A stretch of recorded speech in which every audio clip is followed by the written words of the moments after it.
সত্যি কি একটা বিষয় জানেন যে যখন নিজের ভিডিওগুলো অন্য লোক দেখে এবং আশেপাশের লোকগুলো যখন জিজ্ঞেস করে তুমি কি ফেসবুক থেকে ইনকাম করো, তুমি কি ইউটিউব থেকে ইনকাম করো, তোমার ভিডিওগুলো দেখি ভালো হয়, প্রয়োজনে আরও ভালো ভিডিও করবা, হয় কথাগুলো হয় কিন্তু ভিডিও কোয়ালিটি সুন্দর করতে হবে।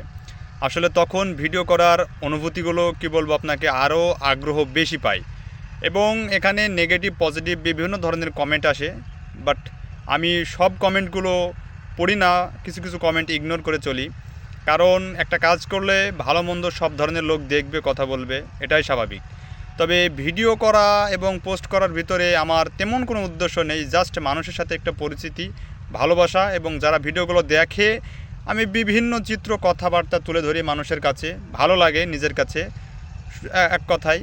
তো সেই হিসাবে ভিডিওগুলো করি এবং আশেপাশের ছেলেরা যখন এক জায়গায় আমাকে কিছু ছেলেরা বলছে ভাই আপনার ভিডিওগুলো খুব সুন্দর হয়, ভালো ভালো ভিডিও করবেন, লাইভ দেবেন, খেলার লাইভটাই মোটামুটি আমি দিয়ে থাকি। যেহেতু এখন গাড়ি চালাচ্ছি, কাজে একটু ব্যস্ত, সেহেতু খুব বেশি ভিডিও ভালো কোয়ালিটি করতে পারছি না। তবে কিছুদিন পর ইনশাল্লাহ ভালো ভালো ভিডিও আপলোড দেবো। সবাইকে পাশে থাকার জন্য অসংখ্য ধন্যবাদ।